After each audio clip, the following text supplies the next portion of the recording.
More rain is expected in New York City for an incredible seventh weekend in a row. What is going on to cause this, and what does a weekend storm have in store for us? Let's break it down.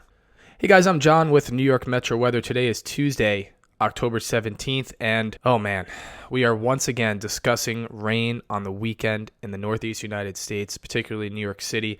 This is going to be the seventh weekend in a row that we've seen a coastal storm come up and bring rain to the New York City metro area. It is incredible that we're discussing this for the seventh weekend in a row. So what has caused that? What's caused this rain in the last couple of weeks in particular? Well, let's look at the chart that we have up here. This is the mid-levels of the atmosphere, about 10,000 feet above our head.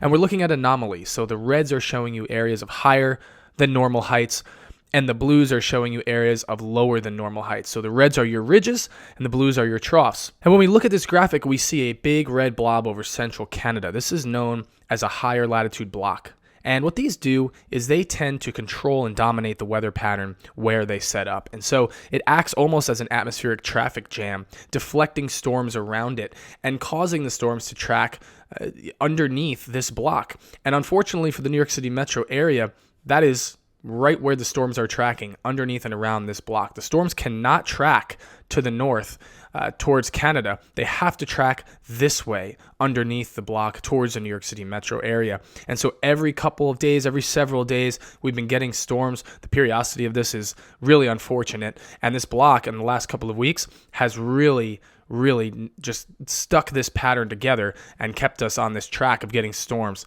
every several days, which happens to be on the weekend. So let's look at this storm and see what the setup looks like, right? It's a little bit different. The block has started to collapse, and now we have a ridge on the west coast.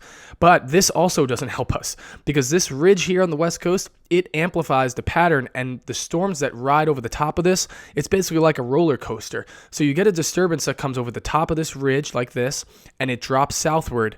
And then if we shift over to the eastern U.S. view, that storm will then amplify into a trough and form a low pressure system off the east coast. So that ridge on the west coast, that just amps things up even more and forces another storm to develop in the east. Now, if we go and look at vorticity, we can get a good idea as to what's happening. Again, vorticity is just spin in the atmosphere, and it helps us to look at where the models are showing these disturbances and these areas of unsettled weather. So here comes our system Thursday into Friday. You can see our initial disturbance here over the Great Lakes. And remember, we have that ridge in the west that's forcing this storm to amplify southward. And down it comes here towards the eastern United States. It will amplify and spin up, and that will help form a low pressure system off the east coast from late Friday into Saturday. That's the situation that the models show. Now, with this setup, exactly how this plays out is still uncertain, and it's going to be really important to help us determine how this storm evolves. If it's a little messy and this storm kind of doesn't get its act together here off the mid-Atlantic coast fast enough, the system might just skirt by without any huge impacts. If it gets itself together faster, like the GFS model here shows, it could form into a more coherent low-pressure system that could bring rain and wind to the northeast on the vast majority of Saturday and even parts of Friday night. Let's look at the GFS model. Here's Friday evening around 4 o'clock, so we already have rain moving up into the northeast United States. You can see that shifting northward here. And then as you move into Friday night and Saturday, the coastal system really starts to get itself together. This is about 10 o'clock a.m. on Saturday. Your low pressure is wrapping in, and here comes your heavier, steadier rain continuing into Saturday afternoon and Saturday evening. If this scenario were to transpire, we'd likely be talking about periods of heavy rain, the potential for some localized flooding, and basically a washout across a large majority of the Northeast on Saturday. But other models don't have this scenario, not all of them at least, and some of them keep this storm a little bit more progressive. If we go and flip over, look at the European model, you can see that the storm is much less organized. You get a band of rain coming in Friday evening, but then the storm just kind of shifts away, and you don't get that period of heavy rain that the GFS model shows. So the GFS shows one thing, the European shows another thing. Why don't we utilize ensembles? We talk about these all the time, and this is, instead of just looking at one individual solution, we look at the average of several, in this case almost 100. And here's what the models show us.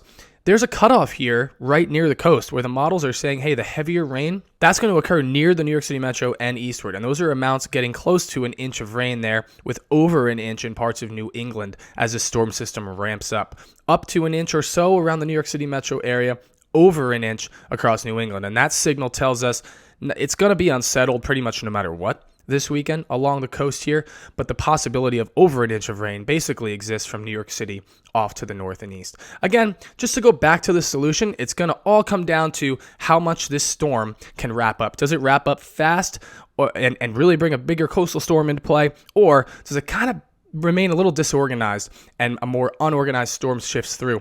Either way though, guys, this looks likely to be an unsettled weekend. It begins Friday afternoon and evening with some periods of rain across the northeast states. It continues on Saturday with at least some showers and unsettled weather. And if the storm's stronger, we're likely looking at the possibility of some heavier rain and flooding with this system. So stick around. We'll have updates over the next couple days. Unfortunately, it looks like another rainy weekend coming for parts of the Northeast. We will have all kinds of updates and details in the days to come as we get some better data and we get a better, closer look at how this storm is going to evolve. Thanks so much for watching, guys. We'll talk to you soon.